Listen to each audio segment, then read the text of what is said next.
کا معاملہ ہے جس میں الیکٹرانک ووٹنگ مشینز ایک بڑی اہم کردار رکھتی ہیں، اس کے اوپر پرائم منسٹر صاحب نے رپورٹ طلب کی۔ یہ جو ای وی ایم مشینز ہیں اس کے دو حصے ہیں، ایک تو ٹیکنالوجی پارٹ ہے اور ایک اس کا لیجسلیشن کا پارٹ ہے۔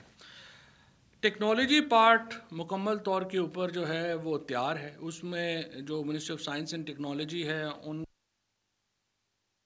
ایک کام سیٹس نے اور این آئی ای نے انہوں نے اپنی مشین بنائی ہوئی ہے، اس کے ساتھ ساتھ جو این آر ٹی سی ہے انہوں نے بھی مشینز جو ہیں وہ بنا لی ہیں۔ ٹیکنالوجی پارٹ اس کا مکمل ہے، اور ڈاکٹر بابر امان صاحب جو ہیں انہوں نے پھر بریف کیا کابینہ کو کہ کیا جو باقی اسٹیک ہولڈرز ہیں ان کے ساتھ کیا جو ہے وہ بات چیت ہوئی، کیا بریفنگز ہوئیں، تاکہ جو معاملہ ہے ای وی ایم مشین لانے کا اس کی طرف ہم کیسے بڑھ رہے ہیں۔ اب اس میں جو سب سے امپورٹنٹ چیز ہے وہ ایک ہم یہ چاہتے ہیں کہ یہ معاملہ ایک پولیٹیکل کنسنسس سے آگے بڑھے، اور اس معاملے مقصد کے لیے وزیر اعظم صاحب نے پہلے اسپیکر صاحب کو خط لکھا ہے، اور اس کے بعد اسپیکر صاحب نے جو ہے وہ اپوزیشن کو لیٹر لکھا ہے کہ وہ آئیں اور اس معاملے کے اوپر الیکٹرانک ووٹنگ کے اوپر اور الیکٹورل ریفارمز کے اوپر اپوزیشن بیٹھے اور آگے بڑھے۔ لیکن سوال یہ ہے کہ ہم کتنا عرصہ اپوزیشن کے جواب کا انتظار کرتے رہے؟ اگر وہ آنے کو تیار ہی نہیں ہیں، اگر وہ ریفارمز کے لیے بیٹھے ہی نہیں ہیں، تو پھر اس پر جب حکومت خود آگے بڑھے گی تو پھر وہ کہیں گے کہ دیکھیں ہمیں شامل نہیں کیا۔ تو اس لیے میں پھر اپوزیشن سے یہ کہنا چاہوں گا کہ سنجیدہ رویہ اختیار کریں۔ آپ اسپیکر صاحب آپ کو کہہ رہے ہیں کہ اس کمیٹی میں شامل ہوں، الیکٹورل ریفارمز کے اوپر اپنی تجاویز دیں، ہم اپنی تجاویز دے چکے ہیں، اور اس کے اوپر جلدی آگے بڑھنے کی ضرورت ہے، اور ہمیں امید ہے کہ ہم اس معاملے میں جو تمام لیجسلیشن ہے وہ بھی جلدی اس معاملے میں ہو جائے گی، اور اگلا الیکشن جو ہے وہ انشاءاللہ تعالیٰ الیکٹرانک ووٹنگ کی بنیاد کے اوپر ہوگا، اور اس کے ساتھ ساتھ جو اوورسیز پاکستانیز ہیں، جو 90 لاکھ ہمارا پاکستانی ہے جو پاکستان سے باہر ہے، اس کو ہم ووٹنگ کا حق ہر صورت دینا چاہتے ہیں۔ شاید پیپلز پارٹی اور پی ایم ایل این کو یہ تکلیف ہو کہ اوورسیز پاکستانی ان کا ووٹر نہیں ہے یا وہ پی ٹی آئی کا ووٹر ہے، وہ اس پہ ریلکٹنٹ ہے، تو وہ آ کے کھل کے بتائیں کہ ہم ان کو ووٹ کا حق نہیں دینا چاہتے۔ لیکن اس کو اس طرح سے معاملے کو ایک غیر معینہ مدت تک لٹکایا نہیں جا سکتا۔ آپ کو اس کے اوپر اپنا فیصلہ کرنا ہوگا، نون لیگ کو اور پیپلز پارٹی کو بالخصوص، اور باقی جو سیاسی جماعتیں جو اس وقت پارلیمان کے اندر ہیں ان کو اپنا جو بھی اس پر اپنی ان کی رائے ہے وہ آنی چاہیے، اور پتہ لگنا چاہیے کہ وہ کیا چاہتے ہیں۔ 2-3 سوال ہیں، آپ اوورسیز پاکستانیز کو ووٹنگ کا حق دینا چاہتے ہیں یا نہیں دینا چاہتے؟ آپ الیکٹرانک ووٹنگ سسٹم کے اوپر جانا چاہتے ہیں یا نہیں جانا چاہتے؟ آپ جو الیکٹورل ریفارمز ہم نے سجیسٹ کیے ہیں آپ کو قبول ہیں یا آپ اپنے دینا چاہتے ہیں؟ ان 3-4 سوالوں کے جواب دے دیں تو ہم آگے چلیں گے، ادروائز پھر ظاہر ہے کہ ہمیں تو آگے بڑھنا ہے۔ یہ تو نہیں ہو سکتا کہ ہم ایک غیر معینہ مدت کے لیے جو ہے وہ بیٹھ جائیں اور پھر پتہ چلے کہ کچھ بھی جو ہے وہ نہیں ہوا۔ کووڈ کی سچویشن کے اوپر جو ہے وہ پھر ڈاکٹر فیصل صاحب نے اور اسد عمر صاحب نے بریفنگ دی ہے۔ بدقسمتی سے ابھی تک جو ہمارا کرونا کیسز میں اضافے کی شرح ہے وہ برقرار ہے اور وہ نیچے نہیں آ رہی، باوجود اس کے کہ کچھ جس طرح کے اقدامات ہوئے ہیں، باوجود اس کے کہ جس قسم کی اس میں میڈیا کا بھی بڑا شکر گزار ہوں، جس طریقے سے 3 دنوں سے میڈیا نے لوگوں کو یہ باور کرایا ہے کہ آپ کو corona S O Ps observe کرنے ہیں۔ یہ تمام ہمارے جو ٹیلی ویژنز ہیں، تمام ہمارے جو اخبارات ہیں، انہوں نے پورا زور لگایا ہے کہ عوام الناس جو ہیں وہ ایس او پیز کو فالو کریں۔ اور آپ دیکھیے حکومت اتنی سیریس ہے، کل ہم نے خیبر پختونخوا میں اپنے وزیر کے اوپر ایف آئی آر کر دی۔ اب لیکن یہ اصل کام دیکھیں، ہر کام جو ہے یہ 20-22 کروڑ لوگوں کا ملک ہے، آپ ہر کام ڈنڈا لے کے تو پیچھے نہیں کرا سکتے، خود بھی کوئی عقل کرنی چاہیے۔ یہ اپنی زندگیوں کا معاملہ ہے۔ اس وقت 5000 کے قریب پیشنٹس جو ہیں وہ کرٹیکل کیئر میں ہیں، اور یہ میں آپ کو بتاؤں کہ جو اس سے پہلے جو پیک تھی وہ 3400 تھی، یعنی جو پہلی اور دوسری پیک میں جو زیادہ سے زیادہ مریض جو کہ کرٹیکل ہوئے تھے یا انتہائی نگہداشت کی یونٹ میں گئے تھے وہ 3400 تھے۔ اب 5000 لوگ جو ہیں وہ یہاں پر جو ہیں وہ گئے ہیں۔ اس کی ہم ابھی بھی ہماری جو سچویشن تھی وہ ہندوستان کی طرح ہوتی اگر ہم نے 1 سال پہلے وہ اقدامات نہ کیے ہوتے جو اس حکومت نے شروع کیے۔ ہم نے تقریباً 7000 بیڈز کا اضافہ کیا ہے اس 1 سال کے اندر، آکسیجن بیڈز میں، اور اس کے بعد جو ہمارے وینٹیلیٹر بیڈز ہیں ان میں تقریباً 7,000 بیڈز کا اضافہ ہوا ہے، اور اگر یہ اضافہ نہ ہوتا تو آج ہماری حالت جو ہے وہ تقریباً ہندوستان کی طرح جو ہے وہ ہوتی۔ آکسیجن کے اوپر بھی ہم نے، میں اس میں حماد اظہر صاحب کو کریڈٹ دینا چاہوں گا، میں آپ کو تفصیل بھی بتا دوں، ہم نے تقریباً 1 سال میں اپنی کیپیسٹی کو ڈبل کیا۔ اگر ہم نے اپنی کیپیسٹی کو ڈبل نہ کیا ہوتا تو آج بھی ہماری صورتحال آکسیجن کی جو ہے وہ بھی ہمارے ہاتھ سے نکل چکی ہوتی، اور ہم نے اس میں جو جون 2020 میں 484 میٹرک ٹن ہم روزانہ بنا رہے تھے، اب اس وقت ہم 792 میٹرک ٹن بنا رہے ہیں، اور 308 میٹرک ٹن کا اضافہ جو ہے وہ ہم نے اس میں کیا ہے، جس کی وجہ سے ابھی تک ہمارا آکسیجن کا بحران جو ہے وہ درپیش نہیں ہوا۔ ابھی جو ہماری ہیلتھ سیکٹر میں تقریباً 500 میٹرک ٹن جو ہماری آکسیجن ہے وہ جا رہی ہے، اور اگر ہم دیکھیں تو یہ اس وقت جو ہمارے کرٹیکل پیشنٹس ہیں ان کی ضروریات کے لیے کافی ہے، لیکن ابھی ہم تقریباً 90% کے اوپر اپنے پہنچ گئے ہیں۔ اگر ہمیں اس کے بعد ضرورت پڑی تو 2 طرح سے آکسیجن، 3 طرح کے آپشنز ہمارے پاس موجود ہیں۔ ایک تو ظاہر ہے کہ ہم اپنی جو انڈسٹریل ضرورت ہے اس وقت آکسیجن کی، اس کو ہم انڈسٹری سے کٹ کر کے جو ہیلتھ سیکٹر ہے اس میں دے دیں گے۔ اس کے علاوہ چین اور ایران دونوں سے جو ہماری بات چیت چل رہی ہے آکسیجن درآمد کرنے کے لیے، آکسیجن سپلائی کے لیے، ایران نے فی الحال، چونکہ بدقسمتی سے ایران بھی بہت متاثر ہوا ہے کووڈ سے، اور ان میں بھی اس وقت بہت سارے شہر جو ہیں وہ لٹرلی بلیک سٹیز ان کو ڈکلیئر کر دیا گیا ہے جہاں بہت زیادہ کووڈ ہے، تو اس کی وجہ سے ایران میں انہوں نے بین کی ہوئی ہے، لیکن حکومتی سطح کے اوپر ایران کے ساتھ، چونکہ وزیر خارجہ صاحب ابھی گئے تھے، تو یہ ایک بات چیت ہے کہ وہ اگر ہمیں ضرورت پڑی تو ایران سے بھی ہمیں گیس جو ہے وہ آکسیجن جو ہے وہ مل سکے گی۔ آکسیجن کا ایک اور پرابلم یہ ہے، ہم ایران سے اور چین سے کیوں چاہتے ہیں، اس لیے کہ آکسیجن ایئر لفٹ نہیں ہو سکتی، یہ یا بائی روڈ آئے گی یا بائی شپ آئے گی، کیونکہ جو ہوائی جہاز ہے اس میں آکسیجن جو ہے اس کو ٹرانسپورٹ نہیں کیا جاتا، لہٰذا چین سے اور ایران سے ہی ہمیں آکسیجن جو ہے وہ درآمد کرنی پڑے گی۔ لیکن فی الحال میں آپ کو یہ بتاؤں کہ ہمارا جو اقدامات ہیں 1 سال کے، اس کے نتیجے میں پاکستان میں کرائسس تو ضرور ہے لیکن ابھی پینک نہیں ہے، ہمیں ایک بالکل پینک کی سچویشن جو ہے وہ نہیں ہے، لیکن ظاہر ہے کہ یہ جو اس وقت سچویشن جس طریقے سے جا رہی ہے، اور اگر آگے یہ کم معاملہ جو ہے یہ کم نہ ہوا تو پھر ہمیں اس میں مسائل بھی درپیش آئیں گے اور ہماری مصیبتیں بھی بڑھیں گی۔ مردان میں کل سے مکمل جو خیبر پختونخوا کی حکومت ہے اس نے امپوز کر دیا ہے، کیونکہ وہاں پر کووڈ کی شرح 40% کے قریب پہنچ گئی ہے، اور ارد گرد کے جو تمام شہر ہیں ان کو شدید خطرات لاحق ہیں، تو خیبر پختونخوا حکومت نے کل مردان میں مکمل لاک ڈاؤن جو ہے وہ ڈکلیئر کر دیا ہے۔ این سی او سی کو پچھلی جو میٹنگ تھی این سی سی کی، جو پرائم منسٹر صاحب چیئر کر رہے تھے اور آرمی چیف اور باقی جو تمام اسٹیک ہولڈرز ہیں وہ اس میں شریک تھے، اس میں یہ ہدایت کی گئی تھی پرائم منسٹر صاحب کی طرف سے کہ اگر ہم مکمل لاک ڈاؤن کی طرف جانا پڑے ہمیں، تو پھر ہمیں ایک پوری پریپریشن کرنی پڑے گی کہ سپلائز متاثر نہ ہوں، اسینشلز کی جو سپلائز ہیں، جو ضروری اشیاء ہیں، ان کی سپلائز جو ہیں وہ متاثر نہ ہوں، لہٰذا جو کوشش یہی ہے کہ لاک ڈاؤن کی طرف نہ جانا پڑے۔ 5 چھٹیاں بھی عید کے لیے، عید کی جو ہیں وہ اس بار کی جا رہی ہیں، جو ملا کے زیادہ ہو جائیں گی، لیکن اس کا فائدہ یہی ہوگا کہ آپ کو ذرا موقع ملے کہ ہم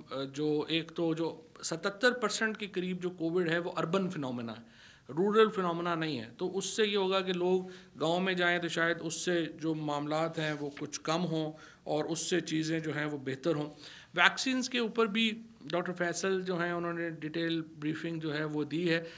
ویکسین کوئی شارٹ ٹرم میں کوئی معاملات کو بڑا حل نہیں کر سکتا، کیونکہ اس کے لیے کم از کم اگر آپ نے کروڑوں لوگوں کو اگر ویکسین لگانی ہے تو اس کے لیے ایک مدت چاہیے، پھر وہ ویکسین کا ایک اثر آتے ہوئے بھی کچھ جو ہیں وہ مہینے چاہیے، تو یہ نہیں ہے کہ ویکسین آپ کل شروع کر دیں گے تو اس کا بڑا ہمیں اثر ہو جائے گا۔ ہمارا مسئلہ تو یہ ہے کہ اس ہفتے میں کیسے کم ہو، اگلے 10 دنوں میں کیسے کم ہو، اور ویکسین ظاہر ہے کہ ایک جو ہے وہ طویل پروسیس کا معاملہ ہے، ابھی تک تقریباً 20 لاکھ لوگ پاکستان میں ویکسین جو ہیں وہ لگوا چکے ہیں. دنیا میں ویسے ویکسین لگوانے والوں کی تعداد 1 ارب کے لگ بھگ ہو گئی ہے. تو میں ان لوگوں سے جو تھوڑے سارے ریلکٹنٹ ہیں ویکسین لگوانے میں, ان کو میں بتانا چاہتا ہوں کہ دنیا میں اگر 1 ارب لوگوں نے ویکسین لگوائی ہے اور انہیں کچھ خاص نہیں ہوا, ماسوائے بہت چند کیسز کے جہاں پر اور وجوہات سے, ویکسین سے زیادہ اور وجوہات سے لوگوں کو کوئی جو ہے وہ تکلیف ہوئی ہے, تو پھر آپ کو بھی کوئی تکلیف نہیں ہوگی. اگر 1 ارب لوگ لگوا چکے ہیں تو اس کو جو ہے اب آپ سمجھیے کہ یہ محفوظ معاملہ ہے اور آپ ویکسین جو ہیں وہ لگوائیں. 20 لاکھ لوگ جو ہیں وہ پاکستان میں اس وقت ویکسین لگوا چکے ہیں. 3.7 ملین یعنی 37 لاکھ ڈوزز جو ہیں ویکسین کی وہ ابھی اویلیبل ہیں, اور انشاءاللہ تعالیٰ اب یہ 40 اور اس سے زیادہ عمر کے جو لوگ ہیں ان کو بھی جو ویکسین ہے وہ ہم نے جو ہے وہ شروع کر دی ہے انشاءاللہ, اور اس کے مطابق ہی معاملہ جو ہے وہ آگے جائے گا. اس کے بعد اگلا جو معاملہ ہے جی وہ سرکولر ڈیٹ کی پریزنٹیشن ہوئی آج. سرکولر ڈیٹ جو ہے اس کا جو ایک بنیادی معاملہ ہے وہ یہ ہے کہ ہمارے ہاں جو پچھلی حکومت تھی جو نواز شریف صاحب کی, انہوں نے کیا کیا ہے کہ 50% جو ایکسیس الیکٹریسٹی جو ہے وہ پیدا کی, 40 سے 50% بجلی جس کی ہمیں ضرورت نہیں تھی, انہوں نے ایک ایسی فگر کے اوپر جو ہے وہ لگا دیا. اب اس کے کئی وجوہات تھیں, ظاہر ہے کہ ساری ماشاءاللہ شریف فیملی خود ہی جو ہے وہ پاور پلانٹس لگانے میں مصروف تھی, تو انہوں نے کہا اتنے لگا دو کہ کم از کم پاکستان کی ضرورت کو تو بعد میں دیکھ لیں گے, ہماری ساری ضرورتیں پوری ہو جائیں. تو انفارچونیٹلی انہوں نے 40 سے 50% زیادہ جو ہے وہ بجلی کی کیپیسٹی جو ہے وہ اس سے لگائی. اس سے کیا ہوا کہ ہماری جو لازمی ادائیگی یعنی جو آپ کہیے کہ کیپیسٹی چارجز ہیں وہ 450 ارب سے بڑھ کر کے اب اس سال 900 ارب کے اوپر چلے گئے ہیں. یعنی 900 ارب روپیہ ہم نے بجلی کی مد میں کمپنیوں کو دینا ہی دینا ہے, چاہے ہم وہ استعمال کریں یا نہ کریں. اور میں آپ کو یہ بھی بتا دوں یہاں پہ کہ 2023 میں جب الیکشن کا ایئر ہوگا تو یہ بجلی کی جو کیپیسٹی چارجز ہیں یہ بڑھ کر 1500 ارب روپے ہو چکے ہوں گے. یعنی اگر ہمیں بجلی ہم استعمال کریں یا نہ کریں, ہمیں ضرورت ہے نہیں ہے, ہم نے 1500 ارب روپیہ بجلی کی مد میں جو ہے وہ دینے ہوں گے.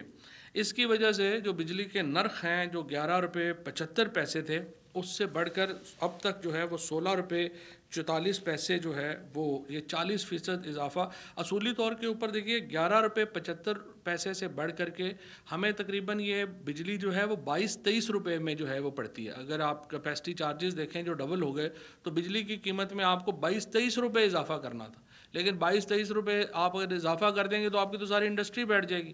تو اس لیے وزیر اعظم صاحب بار بار اس بات کے اوپر جو ہے وہ زور دے رہے ہیں, اور ہماری جو اس وقت پاور منسٹری ہے اور جو فائننس منسٹری ہے ان کو دوبارہ وزیر اعظم صاحب نے یہ ہدایت کی ہے کہ کچھ اس قسم کی آپ راستے ڈھونڈیں جس میں بجلی کی قیمت بڑھائے بغیر ہم اس معاملے کو اس کا کوئی حل جو ہے وہ نکال سکیں. اور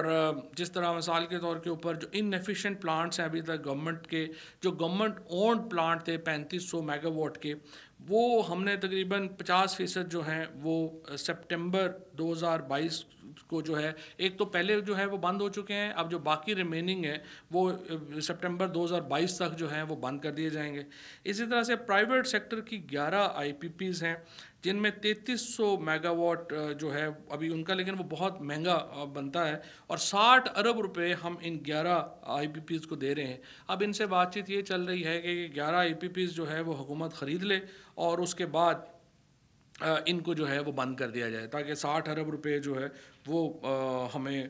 جو دینے پڑ رہے ہیں وہ نہ دینے پڑیں. اس میں جو لائن لاسز اور ٹیکنیکل لاسز ہیں وہ 2018 میں 18.3% تھے جو کم ہو کے 17.8% پہ آ گئے ہیں. زیادہ کم نہیں ہوئے, لیکن اس میں یہ ہے کہ آپ دیکھیں کہ بجلی کی قیمت بڑھنے کے باوجود اگر وہ کم ہوئے ہیں تو ظاہر ہے کہ یہ ان کی ایک بڑی اچھی کارکردگی ہے, اور اس سے ریکوری ریشو جو ہے وہ بھی ان کی جو ہے وہ بہتر ہوئی ہے.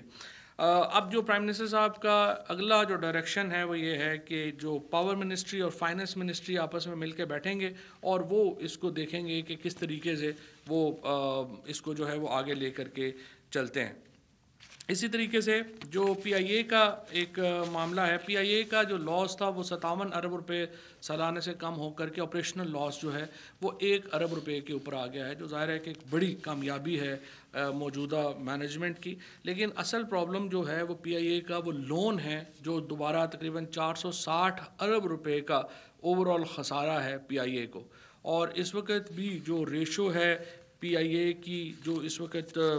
جو چل رہی ہے وہ بہت زیادہ ہے ایئر کرافٹ ٹو، تقریباً 450 کے قریب لوگ جو ہیں وہ پر ایئر کرافٹ ہیومن ریسورس ہے پی آئی اے کا، جو دنیا میں سب سے زیادہ ہے. اب اتنی زیادہ یہ بھرتیاں جو ہے یہ Nawaz Sharif and Peoples party والے جو ہیں، اسپیشلی خورشید شاہ صاحب جو اب بیٹھے ہیں اور روزانہ ہم ان کی معصومیت کی کہانیاں سنتے ہیں، وہ اتنی بھرتیاں کر گئے ہوئے ہیں. اور جو لوگ ریٹائر ہو گئے تھے ان کو پیچھے سے بھی پیسے دے کے چلے گئے ہیں کہ یہ اب ہمارے اوپر ایک بہت بڑا جو بوجھ ہے وہ اس وقت ہمارے اوپر ہے، اور اس کو ہم نے جو ہے کوشش کر رہے ہیں کہ کیسے کیا جائے. ایک تجویز اس میں یہ ہے کہ پی آئی اے کو جو ہے وہ 2 حصوں میں تقسیم کر دیا جائے، اولڈ پی آئی اے اور نیو پی آئی اے، جس میں کہ جو نیو پی آئی اے ہے اس کو ایک ایفیشینٹ ایئر لائن کے طور کے اوپر آگے بڑھایا جائے اور ان کو اس کے مطابق جو ہے وہ آگے لے کے جو ہے وہ چلا جائے. اس کے ساتھ ساتھ جو باقی معاملات تھے اس میں جو سی او سی کے فیصلے تھے کیبنٹ کمیٹی آن انرجی کے اور ای سی سی کے، ان کی جو ہے وہ توثیق جو ہے وہ کی گئی ہے. اور کچھ جو معاملہ ہے کیبنٹ نے ندیم لودھی صاحب کو سی ای او اپوائنٹ کیا ہے سندھ انفراسٹرکچر ڈیولپمنٹ کمپنی کا. اس کے ساتھ جو لیجسلیٹو کمیٹی کا یعنی سی ایل سی کے جو قوانین تھے، جو تجاویز آئی تھیں، ان کو ریکٹیفائی جو ہے وہ کیا گیا ہے. اب باتیں ہیں آخری معاملے کی طرف، جو کہ آج ملاقات ہوئی ایم این اے صاحبان کی پرائم منسٹر صاحب سے. اس ملاقات میں یہ سارے وہ ایم این ایز تھے جو کہ آپ دیکھ رہے ہیں کہ وہ جہانگیر ترین صاحب کا جو ایک معاملہ چل رہا ہے اس میں انہوں نے اپنی جو گزارشات ہیں وہ وزیر اعظم صاحب تک جو ہیں وہ پہنچائیں اور بڑی تفصیل سے جو ہے وہ تبادلہ خیال ہوا. جہانگیر ترین صاحب پی ٹی آئی کے بہت اہم رہنما ہیں، ان کا بہت کام ہے، اور پرائم منسٹر صاحب کا یہ بالکل ایک واضح بات ہے کہ وہ ایک ذاتی ریگارڈ جو ہے وہ ضرور موجود ہے. لیکن جو پارٹی ایک انصاف کی بنیاد کے اوپر وجود میں آئی ہو، جس پارٹی کا نصب العین یہ ہو کہ ہم اکاؤنٹیبلٹی کریں گے اور احتساب جو ہے وہ برابر ہوگا، وہ کسی بھی طور کے اوپر یہ نہیں کر سکتی کہ وہ اپنے لوگوں کے لیے اس کے انصاف کا معیار اور ہو اور دوسرے لوگوں کے لیے انصاف کا معیار اور ہو. اور یہی پرنسپل، یہی اصول جو ہے اس کا اعادہ کیا وزیر اعظم صاحب نے آج اپنی اس ملاقات میں. اور انہوں نے یہ کہا کہ کسی بھی صورت میں ایف آئی اے کو یا کسی ادارے کو انفلوئنس نہیں کیا جائے گا کہ وہ کسی کے خلاف تحقیقات میں کوئی نرمی کرے یا کسی تحقیقات کو جو ہے کچھ ایسا لگے کہ اس پر اثر انداز ہونے کی کوشش کی گئی ہے. تو ایف آئی اے کی جو تحقیقات ہیں ان کے اوپر قطعی طور کے اوپر اثر انداز ہونے کا کوئی بھی جو بات ہے وہ پرائم منسٹر صاحب نے کہا ہے کہ وہ ممکن نہیں ہوگی. البتہ جو ہمارے ایم این ایز ہیں جن کو یہ شکایت ہے کہ ایک کچھ لابیز ہیں یا جو ان کے کچھ شخصیات کے بارے میں جو ان کا ایک تاثر ہے کہ وہ جہانگیر ترین صاحب کو جان بوجھ کر ان کو ملائن کرنا چاہتے ہیں یا ان کے خیال میں یہ کیسز اس طرح سے بنائے گئے ہیں، اس تاثر کے لیے، اس حصے کے لیے کہ یہ ایک سیاسی طور کے اوپر کوئی موٹیویٹڈ کیس ہے یا سیاسی طور کے اوپر معاملہ ہے، اس کے لیے وزیر اعظم صاحب نے جو سینیٹر علی ظفر ہیں ہماری پارٹی کے اور بہت اہم ہمارے رہنما بھی ہیں، ان کو یہ نامزد کیا ہے کہ وہ اس کیس کے اوپر ایک دونوں جو اطراف ہیں اس کیس کا وہ بغور جائزہ لیں گے اور وزیر اعظم صاحب کو پارٹی کے حوالے سے یہ جو سیاسی ایک انفلوئنس ہے اس کے حوالے سے علی ظفر صاحب جو ہیں وہ ایک رپورٹ جو ہے وہ وزیر اعظم کو پیش کریں گے، اور وہ رپورٹ آنے کے بعد وہ وزیر اعظم جو ہے اس رپورٹ کو پھر اکارڈنگلی وہ شیئر کر لیں گے ہماری جو پارٹی کے آج کے دوست ہیں ان کے ساتھ. لیکن جو تحقیقات ہیں یا جو باقی معاملات ہیں وہ وزیر اعظم صاحب نے کہا ہے کہ جو انصاف کے تقاضے ہیں وہ پورے ہوں گے، اور جس طریقے سے باقی تمام لوگوں نے اتھارٹیز کو فیس کیا ہے اسی طریقے سے یہاں پر بھی اتھارٹیز کو فیس کیا جائے گا. ویسے ہی بول رہے ہیں جی رضوان. تو اسی حوالے سے پوچھنا تھا، یہ جو آپ نے ملاقات کا ذکر کیا ہے کہ یہ ہر کسی کے لیے تو یہ آپشن اویلیبل نہیں ہوتا ہے، کوئی پارٹی کے لیے خاص یہ رعایت کی گئی ہے، تو اس کے اوپر تھوڑی سی بات کیجیے گا. دوسرا، کل شبلی صاحب نے وینٹیلیٹرز کے حوالے سے ایک بیان جاری کیا ہے کہ وہ پورا نہیں ہو سکتا، اس معیار کا اور قابل استعمال شاید نہیں ہے. اس پہ تھوڑا سا آپ کی رائے جاننا چاہوں گا کہ وہ کیا معاملہ ہے. اور آکسیجن کے حوالے سے آپ نے جو فگرز دی ہیں وہ پھر کائنڈلی ریپیٹ کرتے ہیں تاکہ وہ آسانی ہو جائے گا. جی، سب سے پہلے میں آپ کو جو آکسیجن کی فگرز ہیں ریپیٹ کر دیتا ہوں. جون 2020 میں ہم 484 میٹرک ٹن اڈے پروڈیوس کر رہے تھے، اب 792 میٹرک ٹن پروڈیوس کر رہے ہیں، یعنی 308 میٹرک ٹن جو ہے وہ ہم زیادہ اب آکسیجن جو ہے وہ پروڈیوس کر رہے ہیں ملک میں. اور دوسری بات جو آپ نے کہی ہے وینٹیلیٹرز کے اوپر، دیکھیے میرا یہ خیال ہے کہ ابھی تک شبلی فراز صاحب جو ہیں وہ پوری پریزنٹیشنز شاید ان کو نہ ہوئی ہوں، کیونکہ کوئی بھی جو وینٹیلیٹر ہے، اگر آپ سری لنکا کو 100 وینٹیلیٹر بھیج رہے ہیں یا عراق کو 300 بھیج رہے ہیں یا میو ہاسپٹل میں آپ کے لگے ہوئے ہیں، تو ظاہر ہے کہ وہ سرٹیفیکیشنز کے بغیر تو نہیں لگ سکتے. تو تمام جو سرٹیفیکیشنز ہیں اور بڑا وگرس اور بڑا ایک طویل اس میں پروسیس ہوتا ہے جو کہ فالو کیا جاتا ہے. اور اس سال ہمارا جو نیو ٹیک کا اور جو نسٹ یونیورسٹی کا جو ہمارا وینٹیلیٹر ہے وہ بالکل آخری سٹیج پہ ہے. سو ہو سکتا ہے کہ ان کو جو بریفنگ، ظاہر ہے کہ ان کو خود تو ان چیزوں کا اتنا علم نہیں ہوگا، وہ بریفنگز کے اوپر ہی چل رہے ہوں گے، تو شاید انہوں نے جو بریفنگ لی ہے، میرے خیال میں ان کو چاہیے کہ جو کمپنیاں بنا رہی ہیں ان سے بریفنگ لیں تو وہ ان کو سرٹیفیکیشنز بھی دے دیں گی کہ کون سی سرٹیفیکیشنز ہیں، کیسا چل رہا ہے. اور میں آپ کو بتاؤں کہ ہماری جو ایک سال میں جس طریقے سے ہم نے یہ دیکھا ہے کہ آکسیجن میں ہم نے کس طریقے سے کیا، یہ تمام ہی جو ہمارے